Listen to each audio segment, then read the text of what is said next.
they're like, what? Why are you talking about us? No one talks about us. Didn't Trump try and buy the place or something? Well, there's a gal that works out in Greenland. Her name is Q, and she's one of the part of the indigenous Inuk people that live out there. I mean, first off, their language is like, what? How many clicks did you make now? Yeah. You know, but I mean, I'll be honest, I kind of understand it because, you know, if you look at the native population in Canada, okay, which is really literally right next door to Greenland, it's all up north. You know, if you start going further down, you know, going towards like Alberta or go to Ontario or you go to Quebec, you'll have people that, you know, they have no idea what indigenous people are because they're in these massive cities. And then like 200 miles, maybe 180 kilometers further up,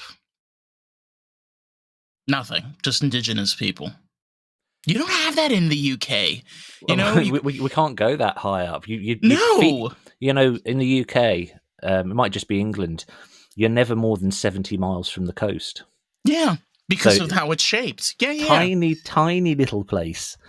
I was a bit worried when Brexit happened. They were just going to like cast us off like a boat, and we would just kind of go floating off into the Atlantic Ocean. You know what though? My best friend, I told you this, she lives in Manchester, and I honestly, because of her, I've like learned to have like a lot more respect. If you really want to understand English culture, I'm sorry. Fuck Southern England and Wales. Just fuck those assholes. They just give Britain such a bad rap. It's like if you want to really experience England, like, you know, meet people from Scots, you know, or Northern Ireland or like the north of England. Like, those are real motherfuckers. They'll really give you the English experience.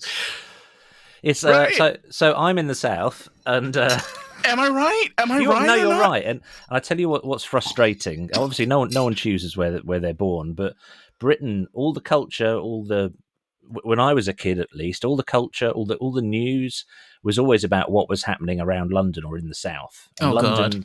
Where I'm sitting, London is 80 miles that way, and actually the tip of Holland is less than that. If I could fly, but I can't. Yeah. I can't fly. But yeah, nothing. You can't fly. Not without mechanical aid, not without being in an airplane. Oh, right. No, I'm not on the list. I'm not on like a no-fly list or anything. Okay, but they've been there for a second. The BBC's been working really hard to like admit the fact that the North does exist now. So they moved a lot of their stuff up, a lot of their studios, and I imagine cameras and microphones and things. I mean, as an artist, if you look at British history, it's all from the North. Most of it is from the North. Beatles, Rolling Stones.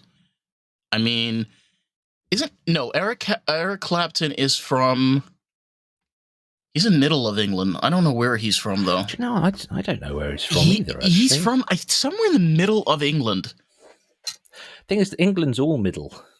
No, you know what I mean? Like middle. You know, like people say Sheffield. Like that's what I think of, like middle. Yeah. Oh, cool. That would be a controversial view here. People from Sheffield very much consider themselves Northerners.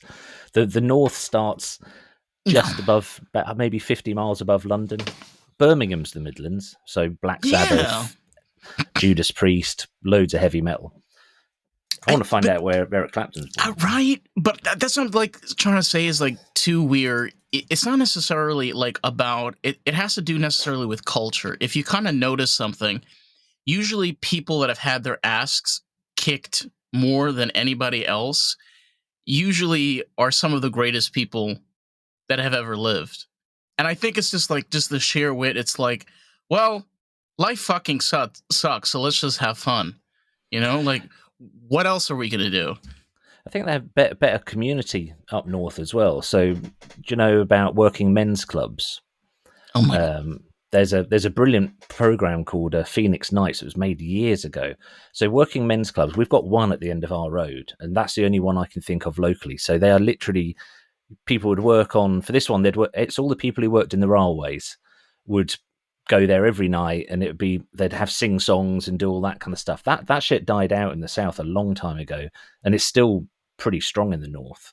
So people who are performers have this sort of route into it. If when I first started playing in bands, I had to put the gig on, otherwise the gig didn't happen. Whereas if you're near a working men's club, there's loads of really, really famous singers, like mega famous, who've spent years in the working men's clubs, singing along to someone playing a giant organ or something. We don't have that stuff, unfortunately, here in the States anymore. I mean, very much like it's sad because, you want to think that there's hope because of how big this country is. But, I grew up in New York, and that scene is completely run and controlled by corporations pretty much. Like there's no ins and outs. I live here in South Florida, which used to have a massive underground scene back in the early 2000s. Yeah. Some of my favorite bands are from Gainesville and places like that. Gone. Oh, they're all gone because what they've started to do now in Florida, they started what do you call it? Gentrification. Oh, so see, I live in a poor part of a town called Ipswich, and gentrification. I know where that is, actually. Believe it or not. Really, I'm amazed. How do you know where Ipswich is? Because when I was going up to Manchester, I passed it on the way going up. Oh, okay.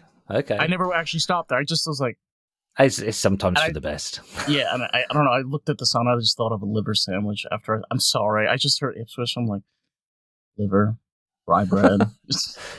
We're not famous for much, but we have got a few famous musicians who have come from here.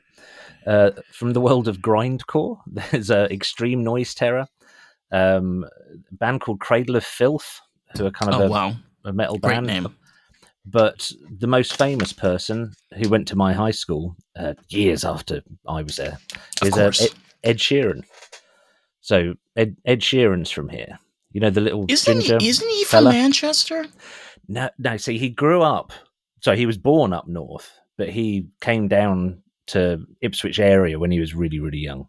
So he's a fake northerner. Damn, he's a fake northerner. Fake northerner. If you get found out, they hate it. Do you know that in Manchester, I'll never forget, they hate Ed Sheeran out there, bro. Really? Hate him. Do you know, everyone claims to hate him, and yet somehow he filled a 100 capacity. Well, it was a park. It was a public park here in Ipswich. He filled it 3 nights in a row. So there's a lot of people saying they hate him, and then going to his gigs with a bag over their head so that their friends don't see them. Well, you know what? It's weird though, because she explained this to me because I couldn't understand this. She said it's a very particularly very northern thing that if you claim to be of a place and you kind of shit all over where you come from, you're not. Yeah. It's kind of also kind of like the Beatles, It's like people from Liverpool, that's what they hold on to while finishing 12 beers. And, have you been to Liverpool? Shots I've never been to Liverpool, and according to her, she's like, I would have to take you. And I'm like, why would you have to take me? She's like, you're not going there alone. And I'm like, okay. Not bad. I've only seen a little bit of it. I got stuck there. I misunderstood the timings for an event I was at. So I had 5 hours to kill. So I didn't want to I didn't get a really good look at the whole city, but I saw enough of it. I saw enough of the waterfront. So they've got the actual ferry across the Mersey, because obviously there's loads of what they called Mersey. That goes to Ireland. Yeah. Oh wow. Yeah. Well, there are boats that go to Ireland from there, but everything's Beatles branded, everything, as you'd expect. You see what I mean? It's bro. It's when did that happen? It was the late 50s, 1960s, and you're still holding on. Hold on as long as we can. Some of the bits of it are really odd. So yeah, you've got John Lennon Airport, and I don't know why John Lennon got the airport named after him. I don't know why it was him. Maybe because he was the first to die, unfortunately. I think Sir Paul McCartney Airport would have sounded a little better, to be honest. He's like everyone's favourite granddad here. So He is. he He has a played. podcast now. Oh, bless him! It's like your granddad's done well. Actually, one of the weirder things I saw in Liverpool regards to the Beatles, they'd made bronze statues of them, like walking along a pavement, but they'd made them about 10 feet tall, so it just looked like the Beatles were all like gnarly freaks that you wouldn't mess with. It's like, hey, that's why they did well at Shea Stadium, because they were big enough that people at the back could see them. It's just, it's wild because, let's be honest, since then, have we gotten anything similar to that? Not really. I mean, we have the Rolling Stones. And kudos to Mick Jagger, that's still up there on the stage, but nobody's really doing that anymore. The thing is, my controversial view on the Beatles, like, yeah, they were great and all, but they were just the figureheads. They were, as a society with music, society sort of latches on to certain people as being the first big successful ones. Well, so, I think it also has to do. It not necessarily has to do with their fame. It has to do with their dynamic. Okay. Because when you, I'm going to go back to the Rolling Stones as a great example. Okay, there's only 2 members that are still a part of the Rolling Stones. The rest of them, some of them are dead, and I don't know the story with the rest of them. But that type of friendship is unique. It's like, yes, people venture out, our lives change, we have different interests as things go on. 100% that's true. But what makes a great band is great friendship. Is you have these people that, like, you want to hang out with each other, you have ideas, you could bounce it off of people, they can kind of interpret it in different ways. That type of dynamic, I'm going to be honest, like, people don't really, it's hard. You gotta communicate, you gotta be vulnerable, you gotta be open, you gotta be able to listen to what other person's gotta say, because guess what, if you don't do that shit and you end up with Yoko Ono, shit happens, bro. Do you play in bands? Are you in a band at the moment? I've been around bands for, like, I play instruments myself, like, I've been around live instruments and live bands all the time, so it's amazing just to watch the different dynamics, of how, like, some bands you'll have the drummer will be the starter, some will be the vocalist, like, she'll give everybody the cue and they just like, all right, let's do this, and then, like, everybody's like, oh yeah. I'm in a band at the moment. Well, we've been going about 16 years now. We're called These Are End Times. Yeah. Well, what's it called?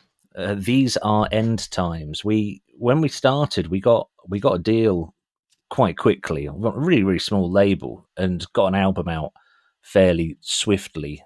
We recorded the second album a couple of years after that, and it took us 5 years to mix it. And that was years ago. So we're not exactly the most proficient, the most prolific band, but we've stuck together for so long that we've become like our own support group.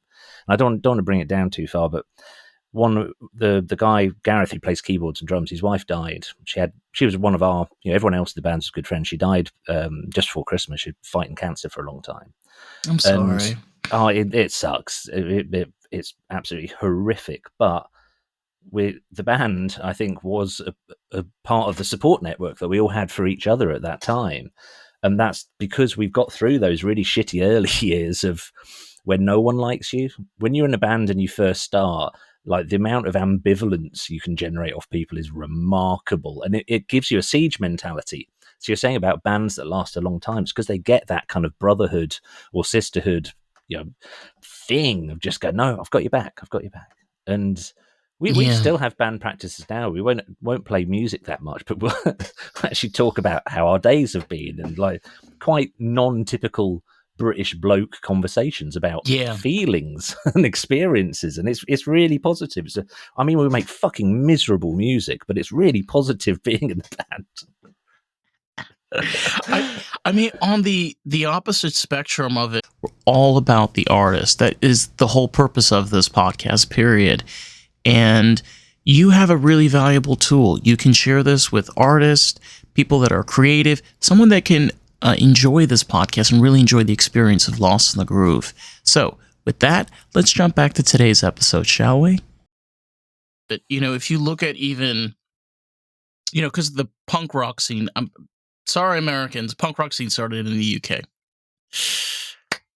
I'm gonna say it right now. It did. It honestly, like, it first it blew up, but the interesting thing is, like, in that scene alone here in the United States, you had bands like Ramones. Mm-hmm. They hated each other. They hated each other. But the crazy thing is that, like, the reason that they stuck together was, like, they treated it like a business, and they made music like a business. Now, they made amazing albums, and I love their music. Is that the best way for a band? Personally, I don't think so. I think, like, it can work for some people. I mean, to be honest, like, the Ramones ending is kind of fucking miserable. Like, one band member stopped talking, the other one didn't even show up to their funeral, and then died a few years later, and then, like, nobody showed up. I'm just like, ouch. See, that's why I'm quite happy that my own musical career has been untroubled by success. Success has not come knocking, and we're all still friends. Because you get the thing is, we've been really open about stuff from the start. So, like, the music's written by the guitarist. He put the band together, and a few years ago we got a sync offer. So, a sync offer is when they're going to use your music on a movie or a advert. And I was like, wow, that would be really useful to get some money in. And the guitarist was like, well, I'll get money for it because I wrote it. You guys won't get any. And it's that kind of thing that if people aren't good at communicating with each other, that kills a band. But we all just kind of went, fuck, yeah, you're right. Yeah, it's your name on the, we call it PRS here. I don't know what the equivalent is in America, but you'd like the documents you fill out so you get your royalties from radio and stuff. We call it a copyright. Yeah, that copyright that kind of infringement. Yeah. So, but here you have to, you pay. There's an organisation called PRS, Performing Rights Society, and you join as a musician. It costs £100 to join, and then you're a member for life. And they collect the royalties from the radio stations or anywhere else using your music, including, bizarrely, you can collect royalties for playing your own music live. So I do a ton of solo stuff as well. And at the end of gigs in proper venues, you have to write down what songs you've done so that they can hand the report in. And yeah, I get paid for playing my own music, which seems like a ridiculous, not a lot of money, but it does seem like a strange thing to me. Because I was like, okay, I'll just go out and tour loads and I get like $4 a show or something for royalties. Well, if you notice something here in the United States, a lot of artists that tour, they tour a lot, and reason being is they don't make a lot of money from the venues. They make a lot of money from advertisements. So they get sponsors. So a lot of artists, when they go to live venues, if you ever notice, obviously when you go to stadiums and things, you can see all those ads, and like some of them are on digital. A lot of the times artists, they get sponsored by those companies because if they just came to the venue, they don't make enough money. Never really considered why you see that. Now I work in the world of sponsorship a little tiny bit. I've got a client who's in that world, and I always I'd like to think that. So you're talking about the Rolling Stones. Who the perfect sponsor would be like? Pepsi Cola. Oh, see, I was going to say adult diapers. Or the new Adam and Eve product, Jaggers Beware.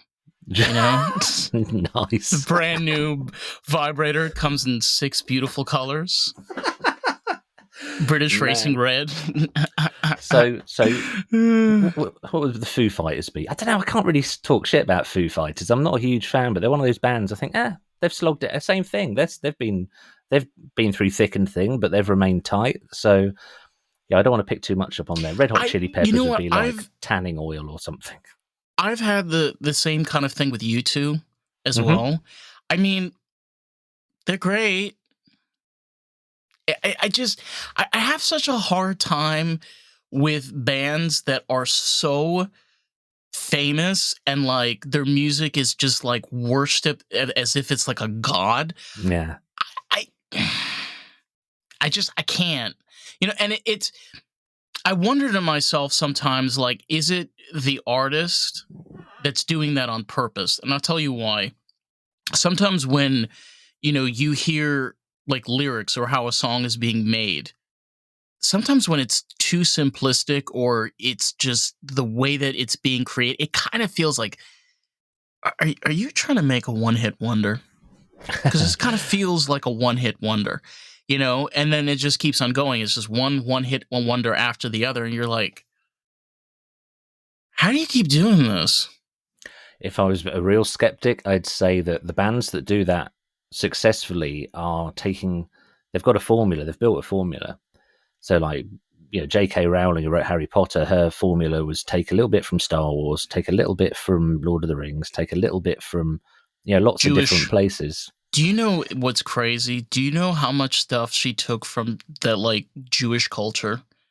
No, really. Insane. There was because I grew up in the Jewish community, and I remember there was a rabbi that he literally like broke it down. He had like a Word document, and it was like 6 or 7 pages. Back to like not just one page, both sides of the paper, and you just like, damn, this lady's more religious than I am. Like, holy shit. She was able to write 7 books of this? Damn. Yeah, so if you're going to borrow, then that's the Torah, I guess, is a fairly big book. It's plenty of source material. If you think about it, like, you can't be a successful artist unless you take something, let's be honest. Paul McCartney, the reason why a lot of the times where he plays the piano and plays guitar, he stole a lot of that stuff from Chuck Berry and people from the 1950s, rockabilly, bluegrass, stuff like that.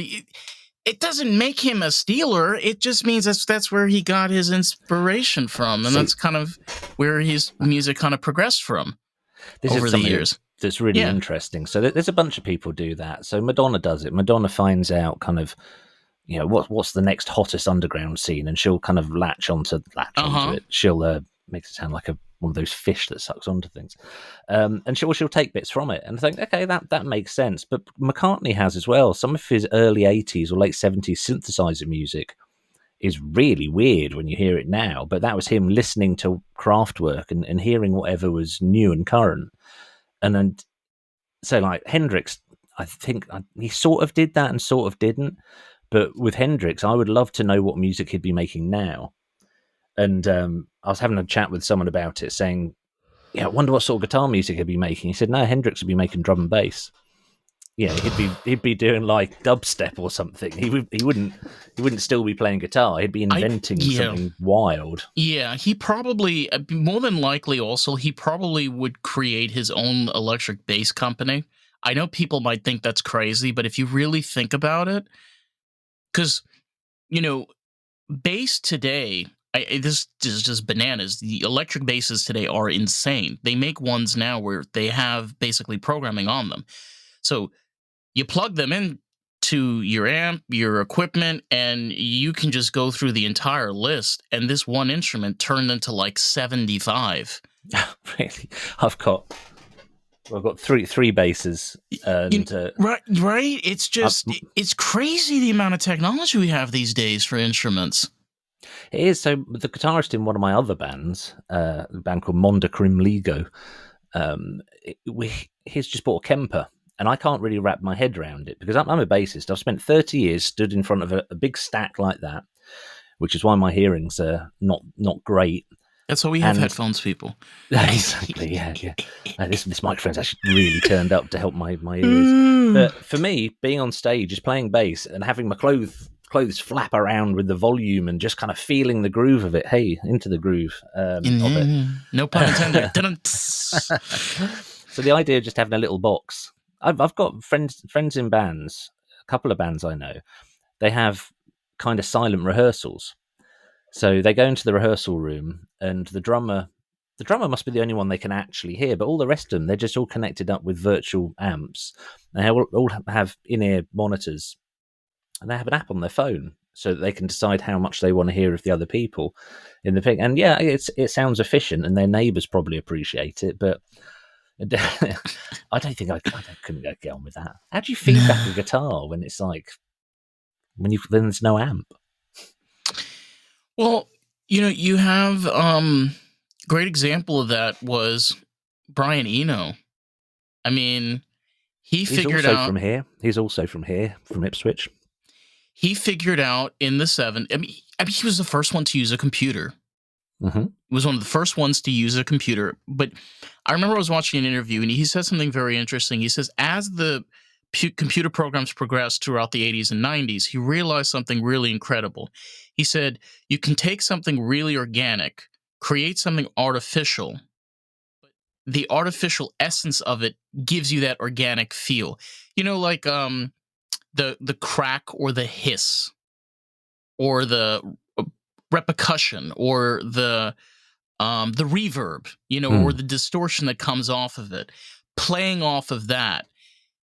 And you could almost like in and itself make something completely new.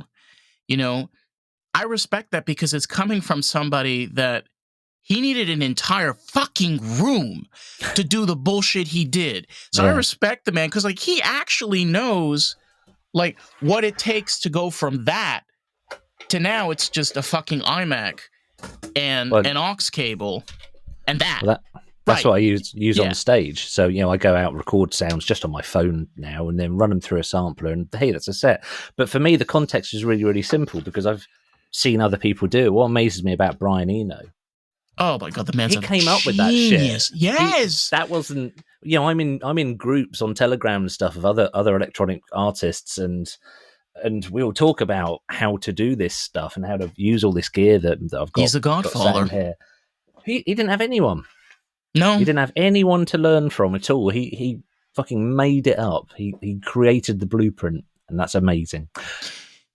Yes. And I taught his grandma how to use an electric wheelchair. His grandma, many years ago, it's completely true. Completely true, right? Oh So my god. I'm dying over here. Oh my god. It's like great conversation. Like, hey mates, guess what? You know Brian Eno? You know his nana? I taught her how to walk, how to use an electric wheelchair. Her name was Nina Eno. And we always knew Nina where Reno? Nina That's a Eno. song, bro. That is a song right there. I'm possibly about to dox Brian Eno, but we always knew when he was around because his number plate, so his license plate on his car. Over here in the UK, personalized license plates are super rare. Like almost pretty much no one has them, but his was A2 space Eno. So we're always like, oh, there's Brian Eno going by, and do you have permanent license plates in the because I know in England, I'm not in the European Union, they have this where you have your license plate is with that car for the rest of its life. You never can change it. The license. Well, you can change it. There's a market for them. So my parents have both got their surname, my surname, as a part of the number plate, but it's seen as being a bit of a wanky thing. It's especially if it's like you get personalized plate on a really old card. It's like someone trying to pretend they're really posh, like, hey, look how special I am. So it's one of those things. You don't do, yeah. It's no, my dad.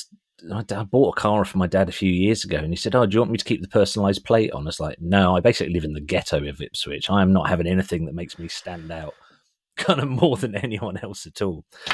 So, do you want to know how I taught Nina Eno how to use electric wheelchair? The electric wheelchair. Yeah, please. So, I was at high school and went to. Do you have? I think you call them careers counsellors. You know, they sort of, hey, what are you going to do when you leave school? We call them career advice. It's hilarious. We Americans always have to be correct. It's career advisors here. Career advisors. So careers advisors. When I was at high school, they said, "What do you want to do?" And I said, "Well, I'm going to be a musician." And they kind of went, "No. What are you going to do?" I was like, "Be a musician." They're like, "Look, you can't be a musician now. If that happens now, I've got a child, and if they say they want to be a musician, they go to college and just learn how to be a musician because that's what happens now." But back then, they were like, "Go do nursing," and I was like, "Why nursing?" And they're like, "Well, you don't seem like horrible or anything, so you probably ought to go be a nurse." And when I was doing that, as a work placement thing, so you're going and trialing it, there was this old lady called Nina, and it turns out her name was Nina Eno, And I got chatting to her because I didn't have any skills. So I just used to sit around the geriatric wards just chatting to people, which is really nice. There was like guys there because I'm old, I'm a bit older than you, but there were guys there who flew bombers in World War II. They have memory. They remember bombing Germany. So this was in the 90s. I was doing this. I can just imagine them just like telling you like a crazy story, and they just look at you and like, "Can I bomb a fag?"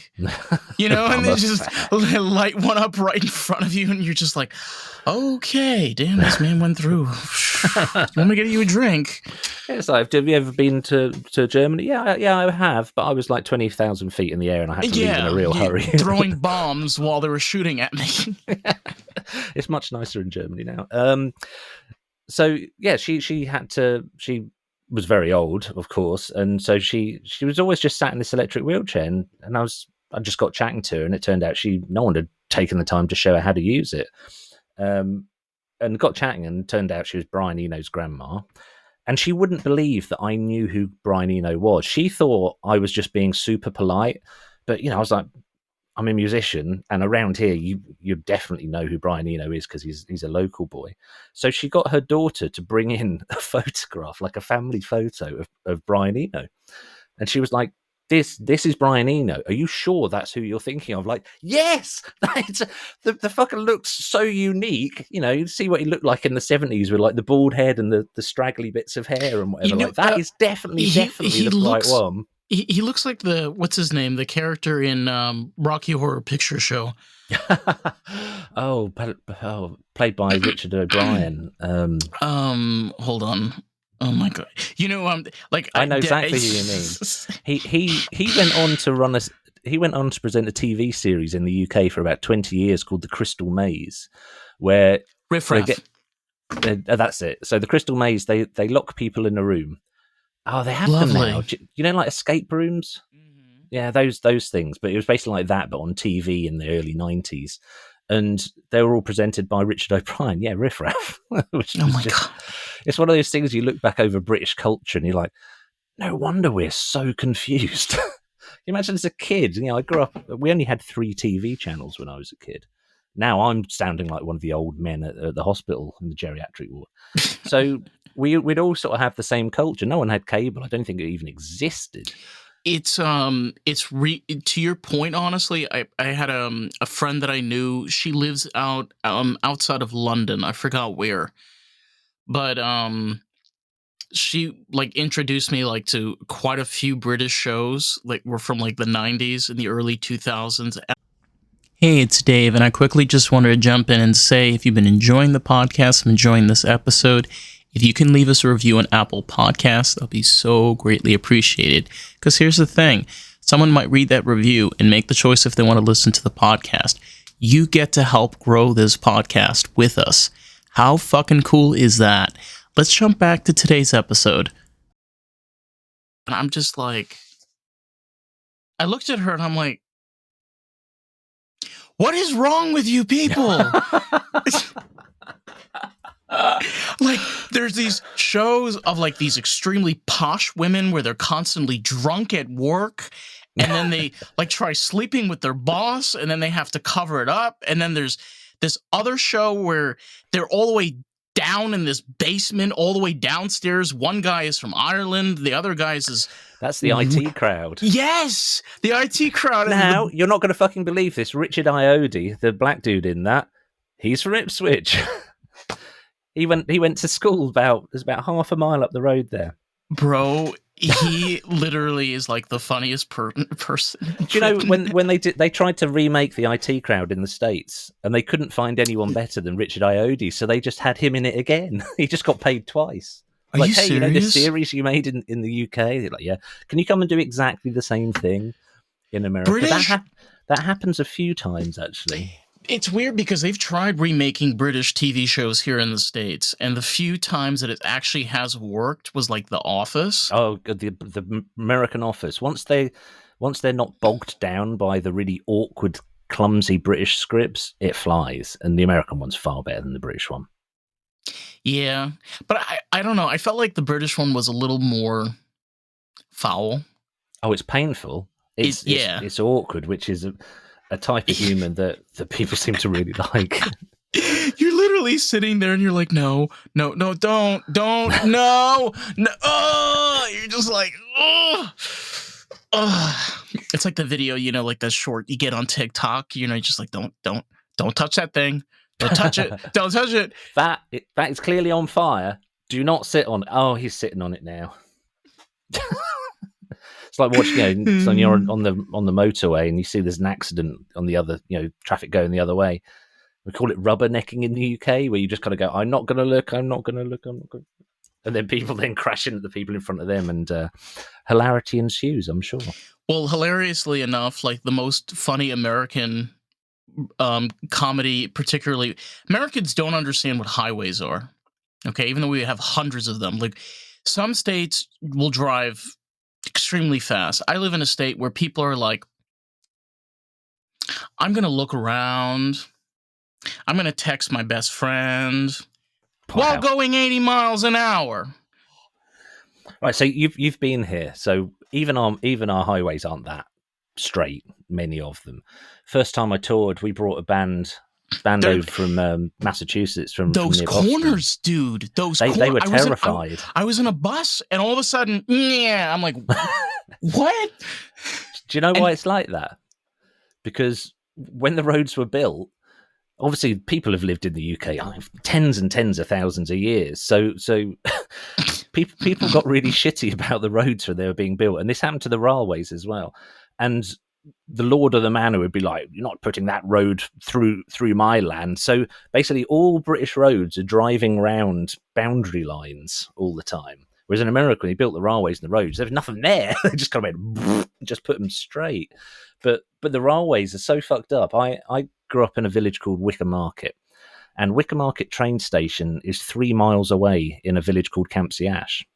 And the reason for that is the local lord, I don't want one of those trains coming through my land. So because of that, the train station's 3 miles away from the town.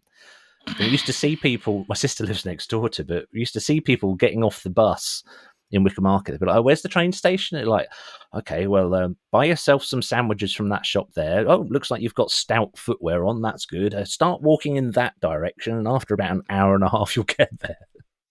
It's funny you mentioned that, because I grew up in New York, and I lived a little bit in the city. So I grew up outside of the city. So like, like on the other side of the pond, basically. We have the Hudson River, and people are always like fascinated with the subway system in New York City. I live there, okay? Outside of Manhattan, it is insane, okay? Because in New York, they didn't have one company that opened up the MTA. No. They had dozens of companies. They're like, you know what? Let me put a train here because I want to. Let me put another train here because I want to do. And now what happens is, in New York, this is insane. You have express trains that would get you a place faster, but doesn't stop by your stop, but it stops 2 stops after your stop. So you could go to that stop, and then you have to walk like a 20-minute walk to get to your stop.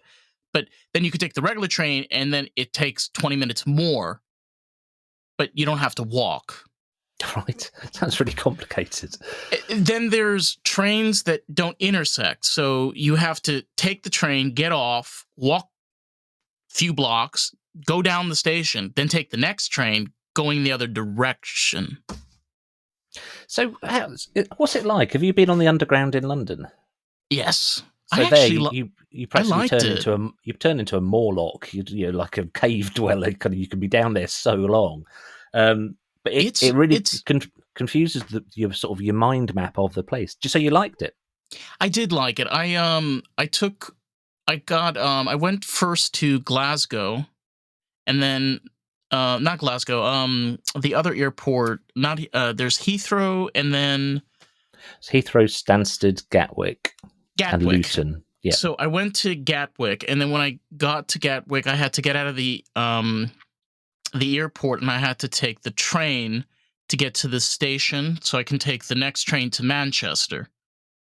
And I personally, as a person, like, I've been in Europe, I've been in the UK. I like the trains better over there than here in the States. It's more comfortable. It's an easier ride. Like, even the trams in Manchester were fantastic. Like, No, fuck the they're buses. cool. I'm taking the trams. I don't. God, the trains. The trains, they're not bad. They used to be a lot worse because we were still running trains from the 1950s until Ugh, relatively recently, and God. they smelt like it. And the worst ones, they called them slam door trains or suicide trains because each row of seats were benches facing each other like that. So your knee, every journey, your knee is in someone's crotch. The person in front, you're like tessellated like that, I and then mean, to for get to some get gay men, that is a dream come true. I'm just saying. but then the door was at the end of the bench. So when you stopped, there was no central locking. You could just open the doors and step out when the train was going 120 miles an hour or whatever. But you had to like a rugby scrum or like a it's like to get off the train. You'd be like accidentally kind of committing some sort of sexual discourtesy to your person next to you just because you want to get off the train. But I like the London Underground. It's always warm. It sucks in this middle of summer when it's raining. The London Underground is like walking around in someone's armpit. It's bad. My big mistake. I've only been to England in the winter.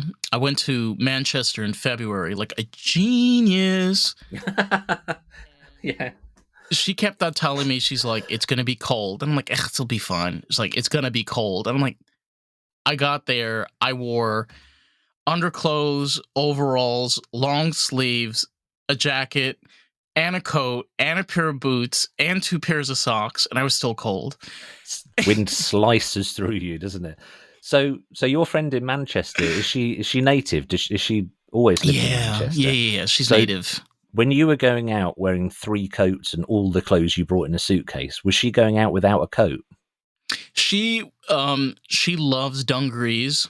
Okay. Or like just wearing like just a pair of trousers and a jumper, and like that's it. And then she'd just wear a pair of boots, and I'm just like, Yeah, see, it's a mark of pride. You go further north to places. I was in Newcastle visiting a friend, oh, that's and beautiful. It's beautiful out there. it's an I've seen incredible pictures place. online. Oh my god, the But hillside.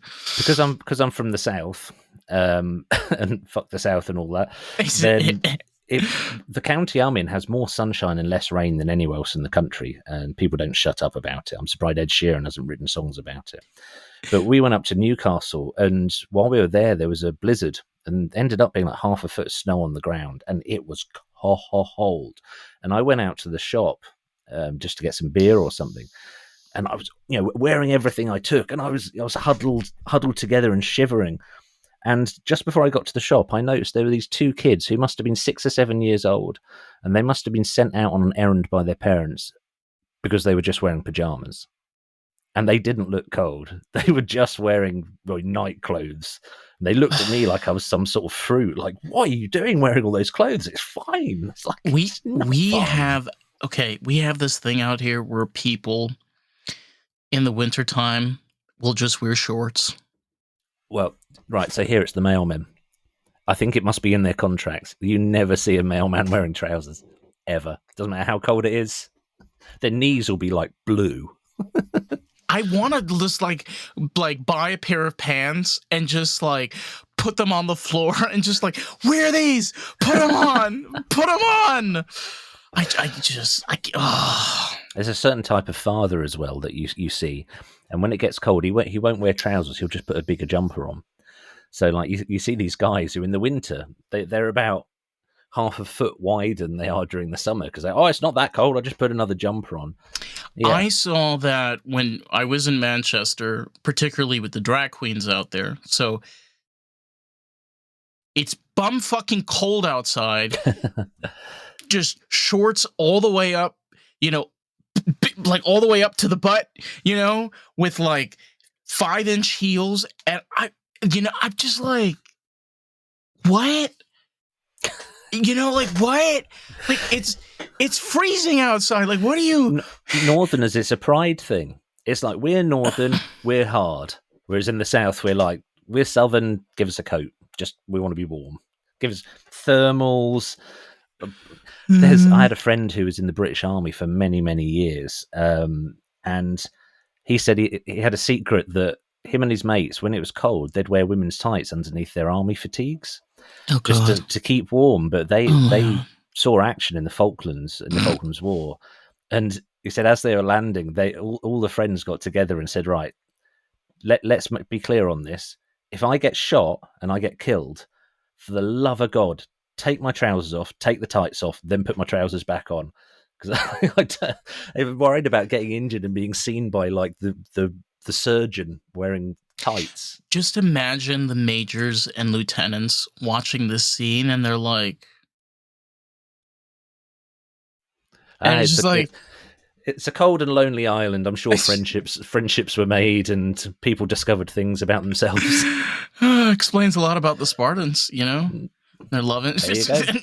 So all the Spartans had they have had like slim denier tents tights, they probably would have worn them. Spartans in stockings. There you go. How's that for the name of an album? It's just weird because like I remember I was talking to I have a classmate of mine that's in the army, and he's like, the amount of gay action that's just going on. I'm like, it's the army, bro. He's like, listen, you know, soldiers got to do what a soldier's got to do.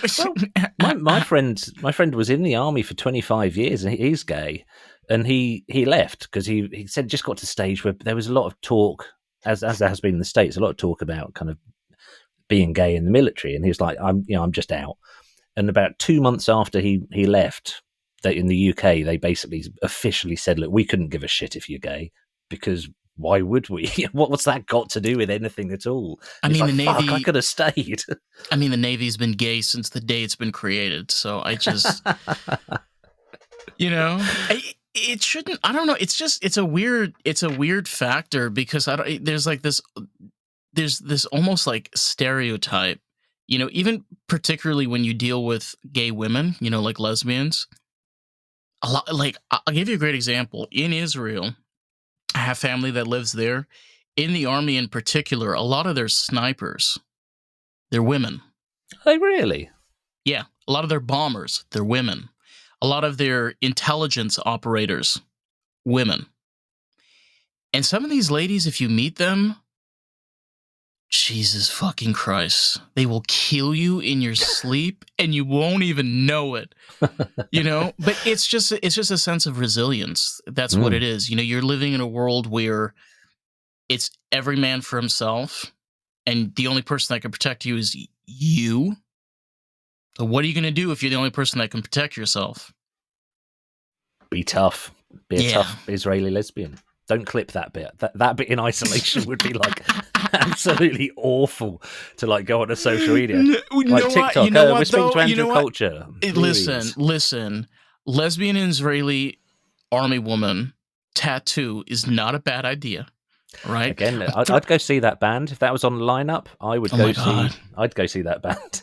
Imagine them all just wearing their like army uniform on stage, That would be, yeah. I got in big trouble years ago. We were playing a Welsh working men's club, so the Welsh Valleys, and we played there before. And you didn't expect to get in trouble before you heard that it was a Welsh men's club? Okay. Well, no, because the time we went before, we took this band from Boston, and they went crazy to have a band from Boston, from America, playing their working men's club. So we went back, and while we were playing, the support band we took with us, unbeknownst to us, donned chemical warfare suits. And while we were playing the last few songs, they came on stage, started jumping around, right? And this place went from everyone having a good time to like, American Werewolf in London, where the jukebox stops and everybody freezes. It was like that. And we were playing, just all of a sudden went, whoa, it's like a cold gust had come in. And we got off stage, and the promoter was like, you guys need to fucking leave now. We're like, what have we done? He's like, right, all the coal mines here in Wales shut down in the 80s because of Margaret Thatcher. And so everyone joined the military. And we didn't know, but back 2 or 3 days before we played this gig, half the town had shipped out to Iraq. So they thought that we were taking the piss. They thought that these guys jumping around in chemical warfare suits were basically saying, "Fuck all you! Look at you!" We had no idea at all, but we didn't. We left very quickly, and I was like, should we apologise from the stage and just say, look, we had no idea? And it's like, seriously, just leave, just go. We had to sneak out of a back door. We couldn't even like go out the main entrance. It's just, you know what, wrong crowd, wrong place. You know, like wrong crowd, wrong place. That reminds me of this is completely different though. The Three Stooges. Mm-hmm. So if you do a little research, like particularly on Iggy Pop, okay, this man shat on stage and threw it at somebody, and it actually hit somebody. What, Iggy Pop did? Yes, he shat on stage. Right. He shat on stage and threw it at somebody. He cut himself open while on stage. Oh yeah. You know, like, out of all of the things that people have done on stage, you know, urination, vomiting, shatting, like chemical warfare suits. Yes, it could have been worse. I mean, it wasn't like that we were, Gigi Allen. It wasn't like we were like Gigi Allen or anything. Iggy Pop's got his own radio show on the BBC here in the UK. I don't even know how is that man still alive? You know, it's the same question. He's probably thinking the same thing. Like, how the hell am I still alive? I mean, it's like the same question of like Joe Biden. You know, like that can kind of be explained by drugs and science and a bunch of things. But like Iggy Pop is like beyond science. Okay, he is what we call in like the DC world as like Mr. Manhattan. Okay, like the man that to not be killed and shall never be killed. Like it makes no sense that he's alive. So you're from New York. Yes. There's a brilliant book written by someone called, I think, Legs McNeil or something, called Please Kill Me. And it's about the New York music scene it's all oral history stuff. So it's things that people have actually said. And it's from like Velvet Underground, late 60s to Blondie in, what was that, 76, 77? 70... The first album came out in 78.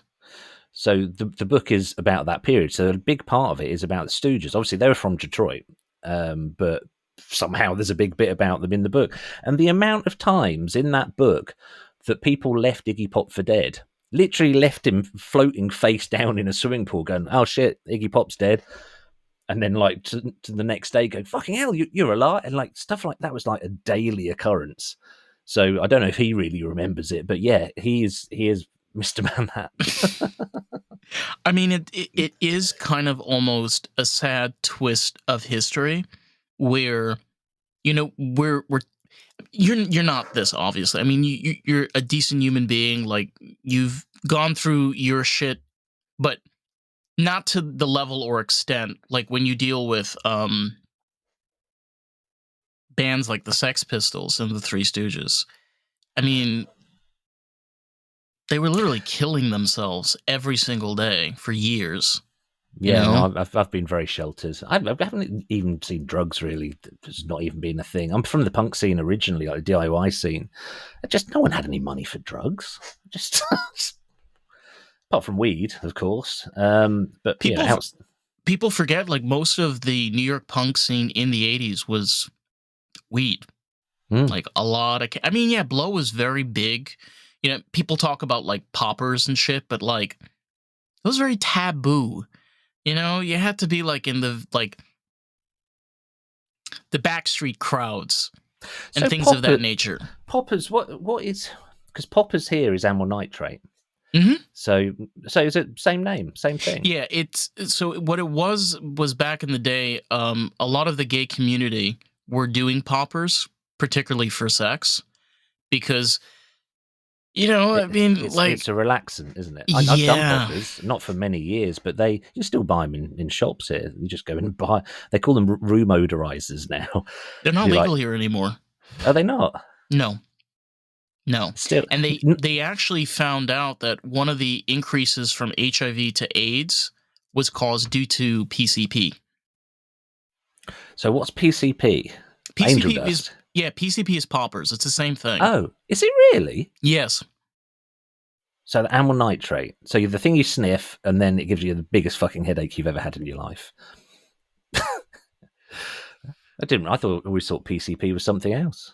I'm pretty sure PCP and popper. Let me make sure, because I remember it's been a while since. But I mean, that's honestly like the thing to keep in mind too is like, yeah, like a lot of people look at kind of the thing of the artist and history around that. A lot of it, in particularly, is about drugs, but the kind of the hardcore stuff that was going on with rock and a lot of the underground throughout like the late 60s and 70s was very different once the punk scene started, around like the late 70s and 80s throughout the 90s. Yeah, like they still were doing stuff, but I don't know. I don't feel it was as heavy as it was before. Am I making sense?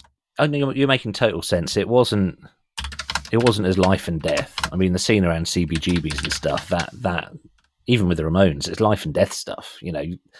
Not really sure if you're going to survive. Living in squats, and squats are still very much a thing on the music scene, but they're all two very different nice things. now. They are two different things. Yeah. Okay. So correction. We're talking about poppers, the stuff that you put up your nose. Yes, not PCP. PCP is the shit that we could talk about that a little later. That shit is.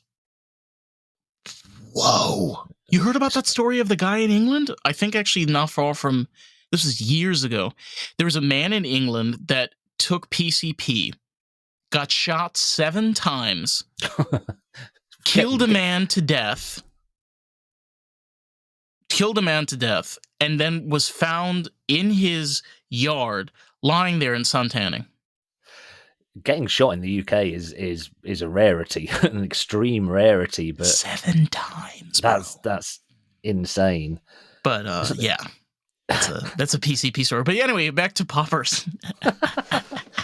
They were so normal. Don't see them so much these days, but I know I've seen them in shops being sold as room odorizers. But they've always got names like GHB, which GBH rather. GBH is an English police term. It means grievous bodily harm. So they sell poppers and they're called GBH. You're like, just look at it and go, I'm not sure I want that. That sounds like it might be a bit much. Can you not just sell the one that says like a mild tickle on the arse or something? I mean, it's interesting because like almost we're a tie of the industry almost is substance. Like kind of the way that people have been able to create music is through a form of substance, whether it be like, drinking, smoking, drugs, trauma. I mean, the list just goes on, but I feel that's kind of why a lot of music these days is just It is. We've got a thing here. So I'm a promoter. I play in bands. I said that, but this town suddenly got really fucking cool recently. It's because a load of people my age have basically got their shit together. Because musicians don't tend to be well organized. Now we are, and what I'm seeing is a lot of the bands I was in when I was young and starting was because there was nothing else to do. It was like nothing at all. You'd sit around on street corners drinking shit lager, and that was about, and smoking bad cigarettes, and that was about all there was for entertainment. So we started playing in bands, and that meant no one ever showed us how to do it. So it was really ratty and really odd. And I've got synths and stuff, but I can't play. I can't read music or anything. Whereas the kids now, I mentioned earlier about me ending up doing nursing because I said, hey, I want to be a musician. They're like, no, you don't.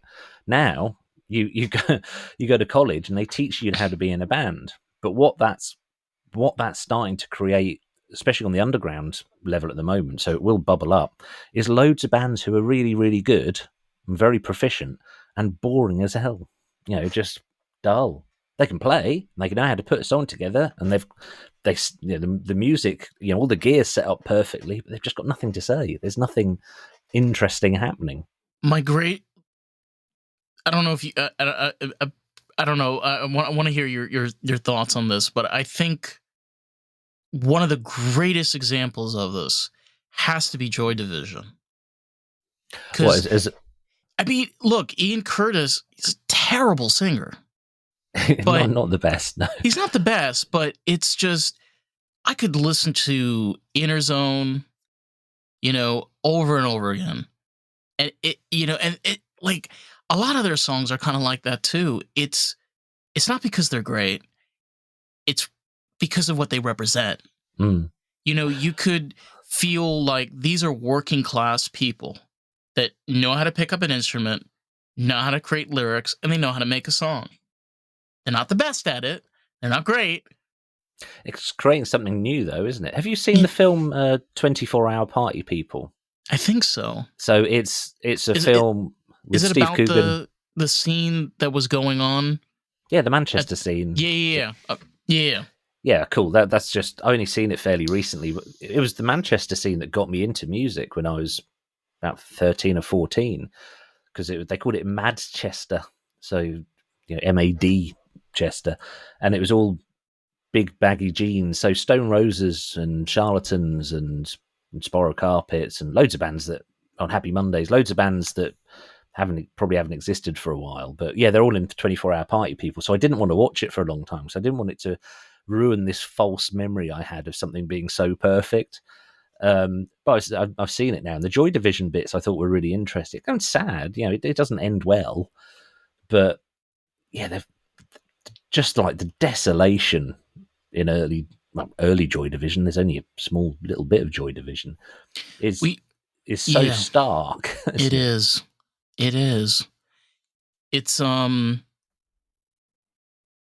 what you're seeing is, I mean, we a great example here in the United States is like Detroit, Michigan, where you have a place that is built by the working class, and then it dies. You know, that's what happened to Manchester. Manchester, this city just died. There Oh was yeah, no it was work. all Everything was industrial. everything was closed. A lot of people didn't have any jobs, and a lot of these kids grew up in slummy and dirty and smog-ridden areas, and they had to create some form of imagination to keep themselves sane. Hence the name Manchesters. Yeah, You know, you went and mad. that's some of the inspiration that I didn't realize they had at the time. So do you know the Happy Mondays? Do you know that band name? I'm like one of those guys that I'll have that friend that'll put on that song and they're like, "Oh, you know, this is Happy Mondays." I'm like, "Oh, okay, cool." You know, I'm just like, "Ah," but I haven't like particularly listened to their music on my own. No. So their influence was all Afrobeat. So Fela Kuti and stuff that God knows how in the 80s they even knew what that music was. Yeah, I'm not so good with band names either. Which I used to have my own record shop, and there's certain times I think I'm not sure I'm the right person to run a record shop because people would come in and go, "Oh, have you heard of this band?" I'm like, "No, they all just blend together now." Like look behind where all the CDs are on and all the vinyl was. It's like I've read so many band names today. They've all just sort of become blurred and mushed together. Yeah, it's especially like there are some that you have to like. A great example is there was one not new wave, it's not Depeche Mode, I forgot the name. They're from that like electro scene as well, and I don't under I just sometimes all these names I'm just like, why why are you trying to hurt my brain?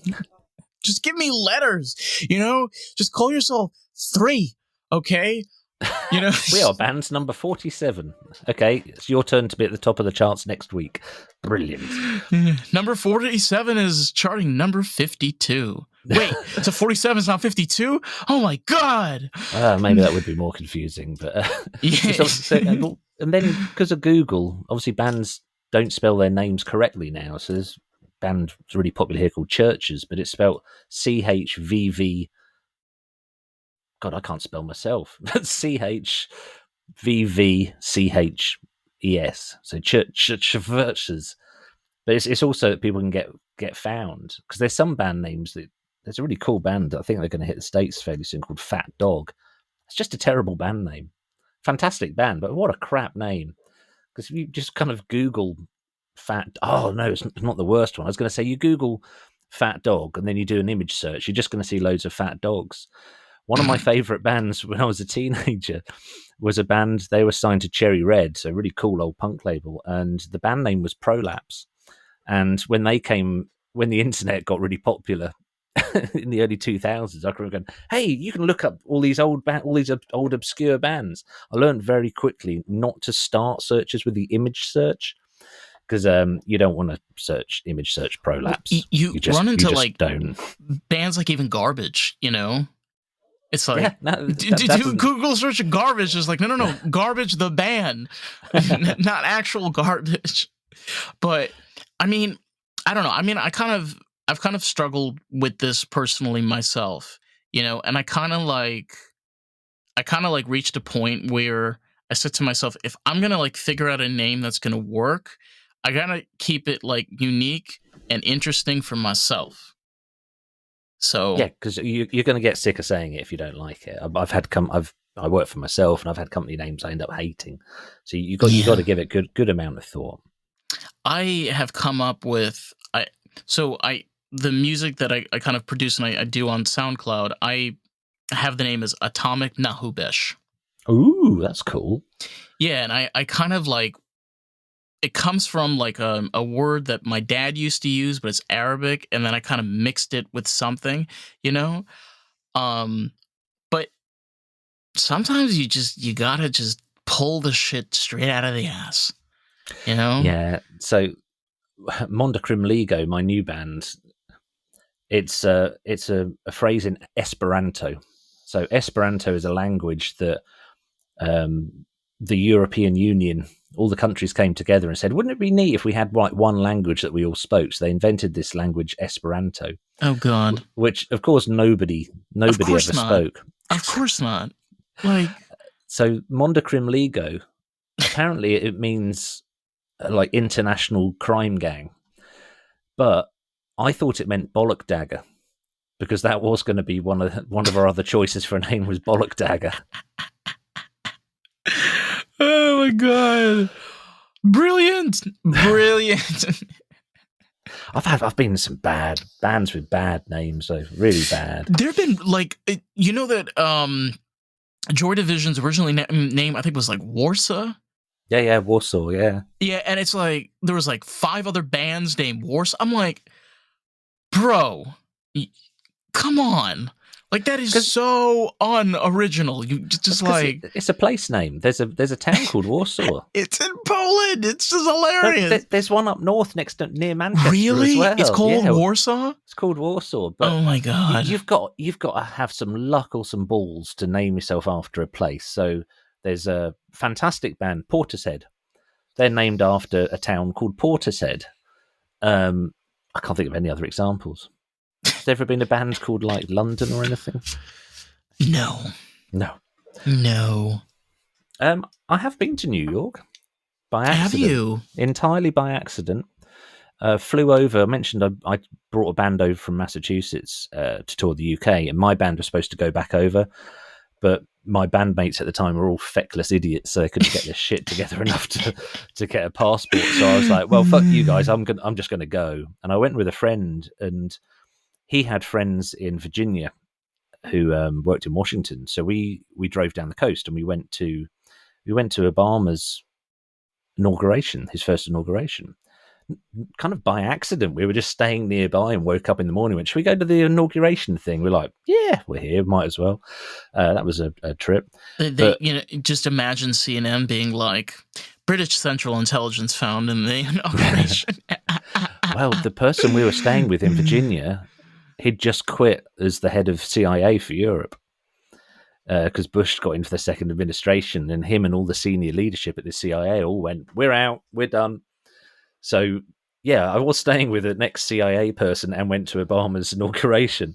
But the reason I ended up going through New York is sat-nav was a relatively new thing here. So, now you just use your cell phone. But you used to have a thing called a TomTom. It's like a little separate device. Yeah, So I know what you're talking about. Yeah, so I was like, hey, look. I'm 26, but trust me, I'm not. I remember all that shit. Dial up. Well, you've had the biggest change of any generation, but I remember the change. It was 2010. Wow. So I bought a memory card with USA Maps on, and obviously well used to driving around the UK. The trick is never to go too far or too fast, because you'll end up in the sea at some point, because there's not much runoff in Yeah, terms and of those tom toms when they have space. to recalibrate.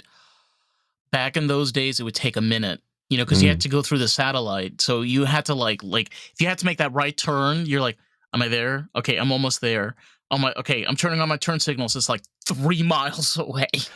Well, that's what that's the issue I had is that in the UK, even on the motorway, 3 lanes is as big as it gets, and as busy as it gets. It'd be like turn left. I had John Cleese doing mine. He's like turn left in 2 miles. You're like brilliant. Driving through New York, I was suddenly in like I might be 10 lanes. misremembering because I was going to say because of trauma, but I seem to remember it was 10 lanes, and I'd be on the far right, and it'd be like in 200 yards turn left. You're like whoom, straight And across. you have to make those quick merges because all of a sudden, what happens? The 10 lanes starts breaking off. So two parts of the lanes go one direction, the other two parts go in the other. If you don't pay it, I'm from New York. If you don't pay attention, it takes fucking forever to turn your ass around and like get back where you're supposed to be going. I did I it feel your, several times. We I we got stuck in the feel, middle of I feel your pain. I we feel got your stuck in the pain. middle of Inglewood. Um, New it was Jersey? Oh no, that wasn't. I don't know. I've honestly, my brain has wiped some of it Englewood is in because New Jersey, so that's right. You could, if you're in Englewood, you could see the city right across the river. So that's one way so of I getting to the city. Yeah, probably would have thought I was in New York at that point, but the problem was it was minus 22 Fahrenheit. I don't know what that. Sorry, centigrade. I don't know what that is in Fahrenheit, but fucking cold and you said foggy. -20. Yeah, 20. I'm going to find out. Well, No, when we land, I know Celsius, but I'm like, that is I'm fucking sure again I cold. might be misremembering, but there was a blizzard. So Put it that way. -20 would be something like 1 or 0 degrees Fahrenheit. Very, very, very, very cold, Very and cold. a massive blizzard that we'd been driving through. Like Boston to New York. I don't know, it must be 4 or 5 hours. Which already, being British, you do not drive that. You almost can't drive for that long. No, that So kind of drive would get you from London to Scotland. yeah, so Yeah. I was just following the sat nav and wasn't paying any attention. I think I went over the George Washington Bridge. I can remember it was like, do you want to avoid tolls? And I was like, yeah, sure. It took me right through the middle of New York. So I've been through New York. All I can remember is like white knuckle terror of like and my fingernails getting trapped in the steering wheel because I was gripping it so hard. And the friend I was traveling with at the time, other places we'd stayed, we shared a bed because we're both musicians, both in bands. We're just used to that kind of thing. After driving through New York, the next morning we woke up. It's the only morning we woke up and we were actually like embracing each other. Just like at some point in the night, both of us kind of went, I need comfort.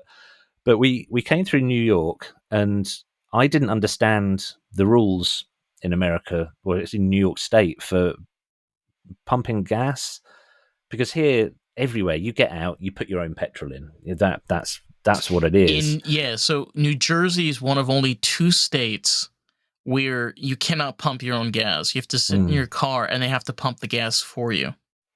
So this guy came over. So blizzard, exhaustion, nighttime, all the stuff. Probably a bit hungover as well. This guy came over to the car, and he looked like Hagrid. This guy was a giant. I literally looked around and thought, he is one of the biggest human beings I have ever seen. And he just banged on the window. And we didn't know what the fuck. I was, getting ready to get out of the car. And he banged on the window. And so I like wound down the window a bit. And he was like, how much do you want? And I was like, no, we'll sort it out. And he's like, you can't. I was like, okay. And he's like, pop your bonnet. And at that point, I was like, yes, anything you say. I didn't know he was the guy who pumps gas. I didn't think we were being mugged. I just thought someone was very aggressively trying to help us. And he was like, pop your bonnet. I was like, okay. And he checked all the washer fluid and the oil and stuff as well. And then wound down the window. And he was like, oh, you guys are British. That wasn't his accent. He was American, a giant of a man. He was like, you guys are British. Where are you from? And it turns out he'd just spent a year living where my friend lived in Hove, which is near Brighton. And he'd just got British citizenship. So that was his last trip back to the States to earn a bit of money so he could move to England. So he was really excited to meet us. He kind of practically climbed in through the window to trying to give us a hug. And we were so relieved. that we tipped him $50 on a $20 tank of gas just because we're just like that having someone that nice after such fucking terrifying driving conditions was just absolutely wonderful. I often think of him. I hope he's doing well. It's interesting because like New York culture is something complete, and it's the whole state. It's not just the city. Like, you know, if you're from upstate or even like more upstate of, you know, like getting into places like Buffalo or Rochester, which is where, like right next to where Canada is, I kind of like almost can say like it's almost like Northern England culture. You know, where a lot of it is blue collar. You Mm. know, we're all working class. You know, a lot of our family members do construction and plumbing and heating and, you know, renovations and all these different things. And when you start to meet other people from different places, especially like when you meet people that like kind of come from like similar backgrounds, you're like they get it, you know, they kind of understand that. And I just, it's not, it's not something that's easy that comes to you. You know, you realize that this world fucking sucks. And no one is going to pick you off your britches and clean you off. No one. Like, you want to stay alive? You know, like we were talking about Iggy Pop earlier, right? You know, the secret of what kept Iggy Pop alive is himself. Okay? Like, the only reason why he stayed alive is because he wanted to stay alive. Yeah. Yeah, absolutely. David Bowie helped a bit as well. With his milk and peppers and cocaine. Oh, yeah. I always thought that's the strangest thing, that period of Iggy Pop's life, he was rescued by probably the worst person that could have rescued him in terms of like substance abuse and whatever. But then, But- yeah, they then lived in Berlin, didn't they? And did cool shit. David Bowie, I think, is like the greatest example of an artist therapist. Because, yeah, he was an incredible artist, but at the same time, he really was a therapist. Like, he became like somebody that was so like weird and out of the box that people that, you know, kind of felt the same way. They're like, okay, out of all of these famous celebrities, who am I going to talk to? Frank Sinatra or David Bowie? I think I'm going to talk to David Bowie. You know, and John Lennon is a great example of this. Harry Nilsson is a great example of this. Like, there's a lot of influence this man had. I mean, not everybody's like, you know, you were saying earlier, like, not everybody's cut out to be a nurse or not everybody's cut out to be a therapist, but sometimes you can be an artist and have a little bit of that twang, as they say. Good commentators on life would naturally have a high sense of empathy anyway. So, yeah, musicians who write about, well, like Bruce Springsteen, somebody else. I've not really got any interest in meeting famous people. I'm not even really a Bruce Springsteen fan, but I think in a lineup of mega famous people, he'd probably be the one I'd pick to go and have a pint with. And Eric Clapton. I'm I not would so want sure about Eric Clapton. He's a bit racist for me. He's a bit racist, but honestly, I just want to see him perform live in his house. In his house? Wow. In his house, yeah. Can you imagine? Like, he literally is one of the greatest guitar players of all time. You know, literally just sit there and watch the man play. You know, not through a video, not through a camera. No, your fucking ass is on his chair, okay? Your butt cheeks are touching the cushions that he probably sat on for the past 15 years. I'd like to think Eric Clapton could afford a new settee more frequently than every 15 years.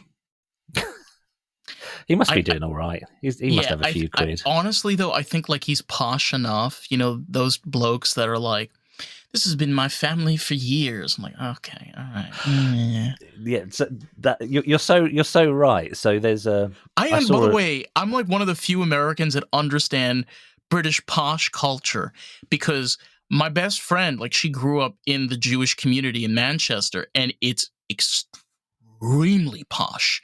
And she's like telling me like how like she's trying to reintroduce herself to like normal culture, and I'm just like, and she's just explaining to me. I'm like, television shows are right, okay. This is what I'm understanding. All the 90s British sitcom television shows, they were all true about posh culture. Every single one.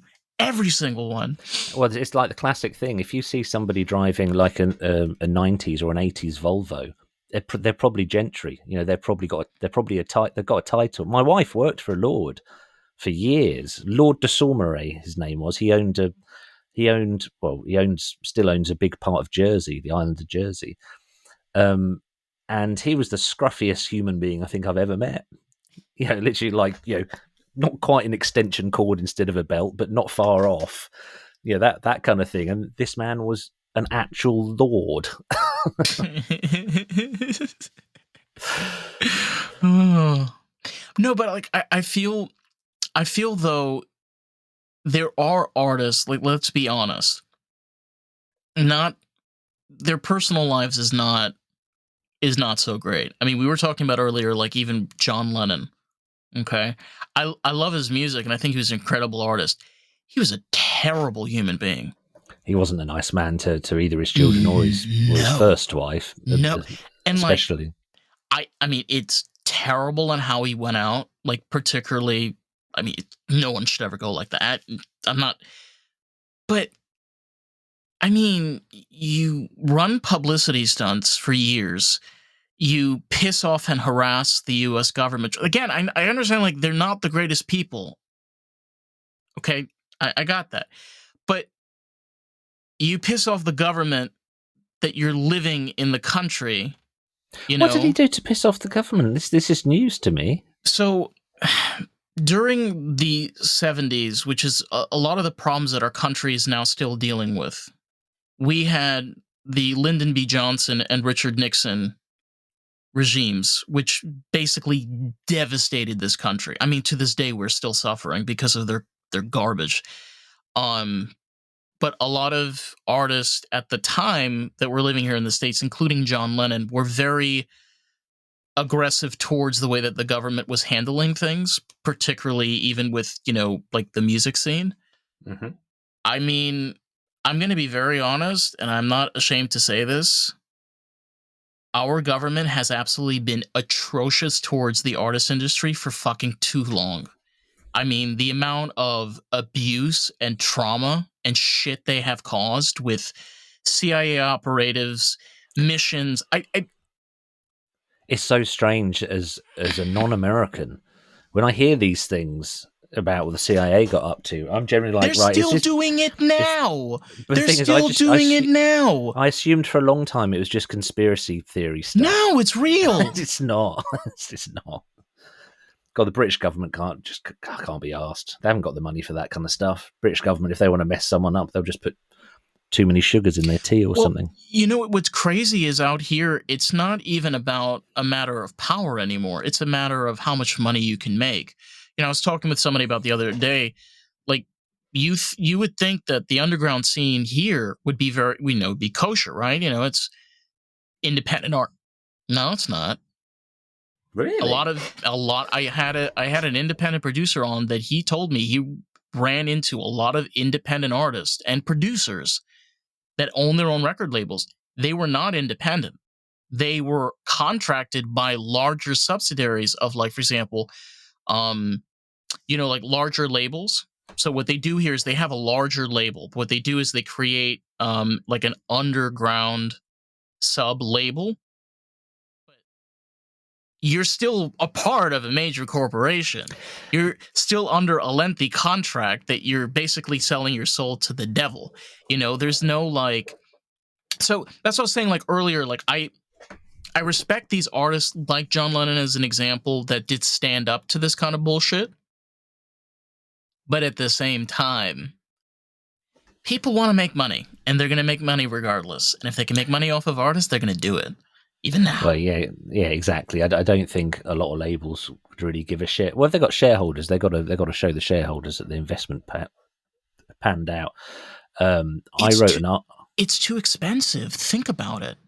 Like to run it, even with all the technology we have now, to run an independent label is well over $100,000 starting. That's insane. Well, the thing is, if you're going to sell to America, America's so big. I started a label in the 2006-ish.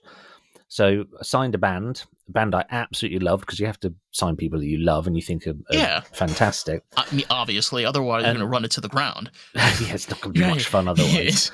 So I'm trying to think how much that cost me. We had a 50-50 deal. So, everyone, I put in 50%, the band put in 50%, I took out 50%, the band took out 50%. So it was a real good split. And pressing the album cost us, it was only 1,000 copies, because Britain's small, you press 1,000 and see how you go. So 1,000 copies of the album cost £2,000, because they had like a 16-page booklet, because we're idiots. CD this was. PR, we had to pay PR for about 3 months, because if you don't pay for PR, the record shops, well, if you don't pay for PR, the distributors won't distribute your stuff, and the record shops won't buy it. You just have to. So we spent £1,500 a month for that, and a few other things, and we broke even. We broke even on the first 1,000 copies of the album, which is awesome. Until HMV, which is a big chain of records, it's the only chain of record stores left in the UK, they returned 250 copies of the album. And the deal with distributors is it's not sale or return. They buy the album, they've got it, it's in their shop, that's it, the end of the thing, unless they're HMV. So HMV returned 250 copies of the album and bankrupted the label. Literally, just like that, just overnight. But yeah, probably was for the best. I mean, even when we look at, for example, like even non-physical production, when we're looking at, like, for example, distributing through streaming services, right? For example, you have Spotify, Apple Music. There's loads of different platforms. So, you're able to reach now even a larger demographic than, for example, in your case, UK or the United States or Europe.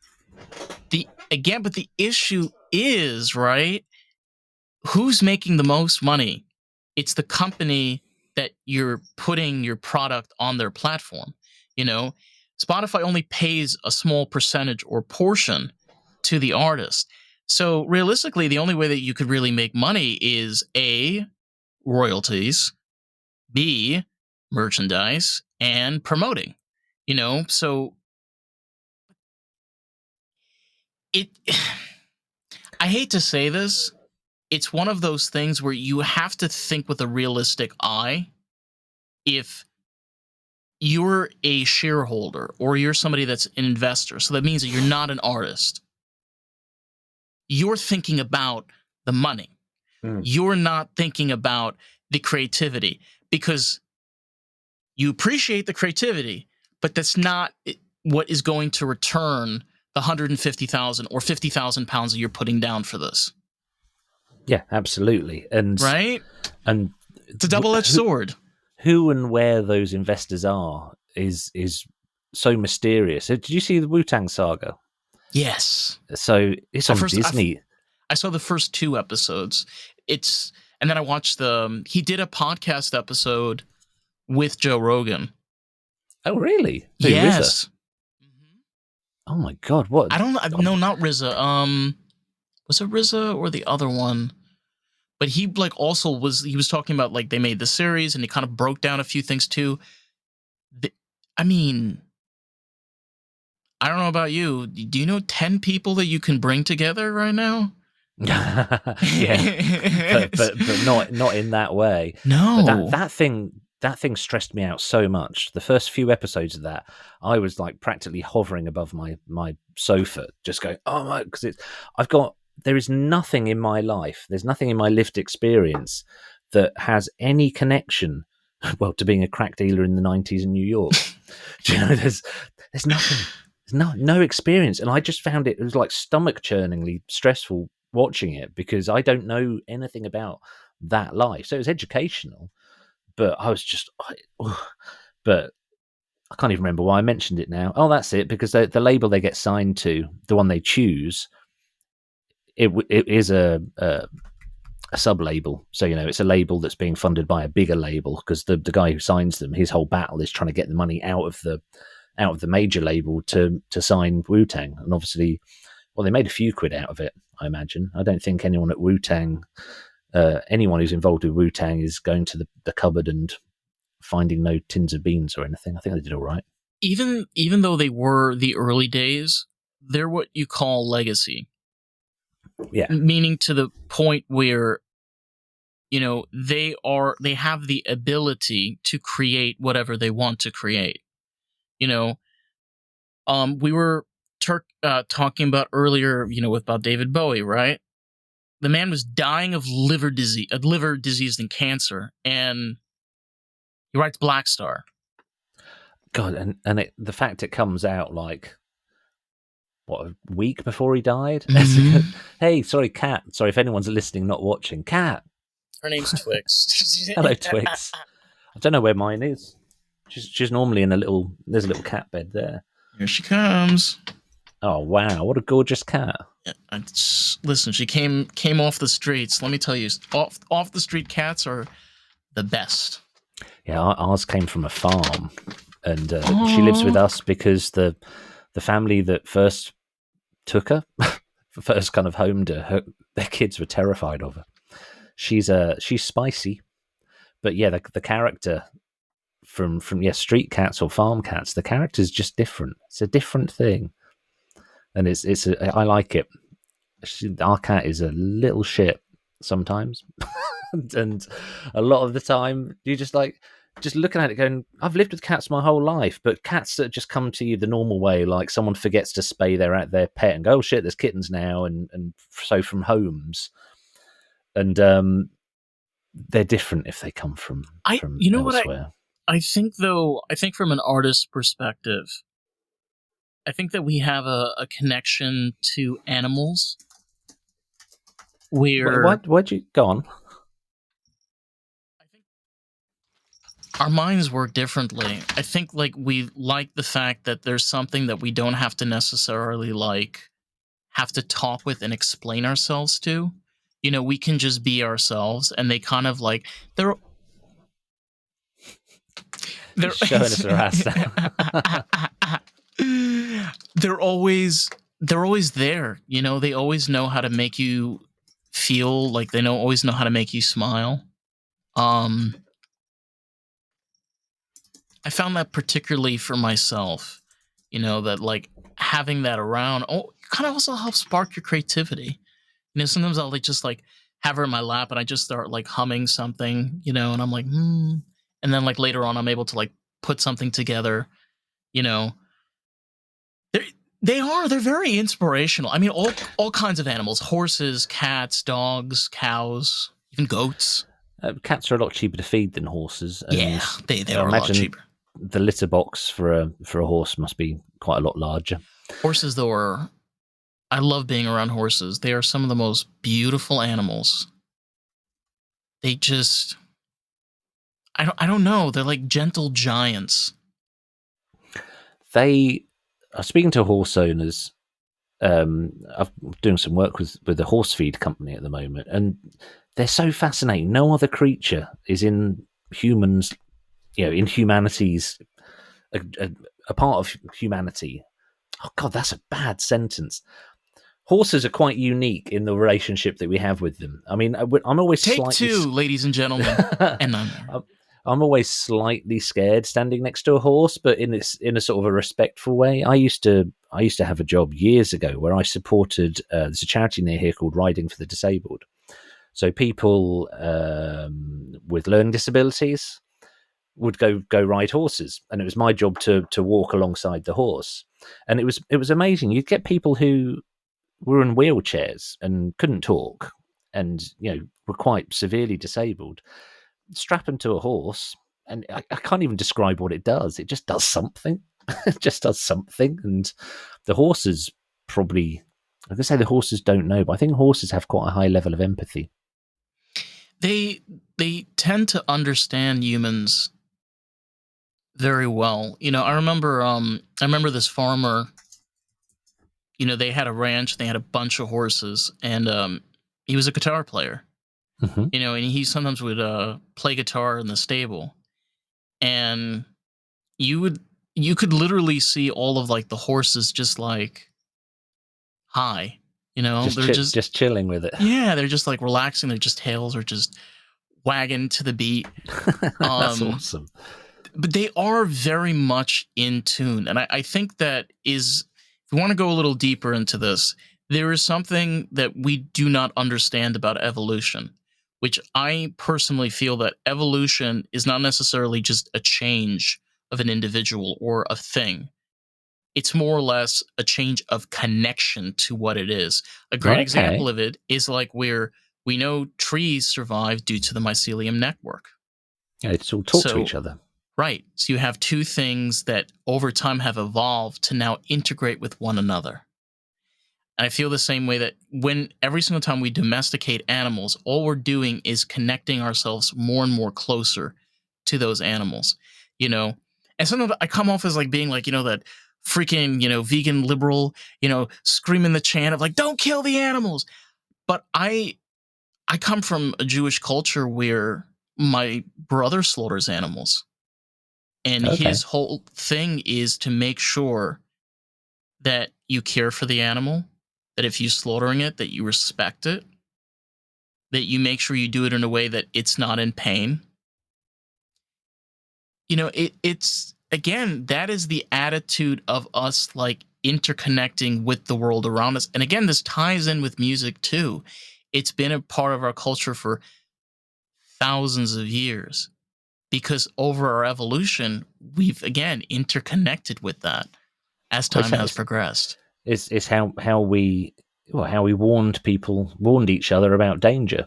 So like all there's a theory, all fairy tales, you know, Little Red Riding Hood and whatever, they're all stories telling you not to go into the woods. So that would have been really important in medieval times and going right back to, you know, early man. Don't go in the woods. There's stuff in there that'll eat you. But if you don't have that way, you know, that way of communicating danger, then you find a rhythm or find some kind of expression. That's basically, as I understand it, in very simple terms, that's why human beings can talk, and that's why we survived when the other lads didn't do so well. What are they called? Neanderthals. The other lads. I mean, I don't think that's the scientific term. Hey, we can create our own scientific terms. You know, it's a new dawn. It's a new dawn. Hey Dave, I am getting a ton of messages from my child who is in town at the moment, so I'm really sorry to bring this to an end because we can thoroughly enjoyed this. Before we wrap this up, do you have any things you wanted to leave off, like any of your social media pages, or you have a website or anything like that? If you could just link to andrewculture.com and beatmotel.com. So Beat Motel's my zine. Zine, that's how I think of it. It's my podcast, my music podcast, which I think I would love to have you as a guest on. Sure, we can schedule something. And Andrew Culture is just where I put all my writing, all my books, and just everything creative I do. So Beat Motel podcast, the concept is we have a theme, and I've got loads ready to go, and we choose 4 songs each and discuss the theme around those songs. So like the last episode we did, the video came out yesterday. It was crate digging discoveries. So me and my guest both choose 4 songs that we found from crate digging and then talk about it. But there's many things. I think it'd be a really fun episode to do. Sure. Yeah. Let's make it happen. Cool. Yes. Well, listen, Andrew, I mean, it's been a pleasure to be talking with you across the pond. Yeah, indeed. It's always good to have it in depth and be able to expand on what it means to be an artist in this wonderful, fascinating, insane world. But with that, if you want to check out more of Lost in the Groove, you can find us everywhere at Lost in the Groove Pod. That, catch you next week. Peace out, motherfuckers.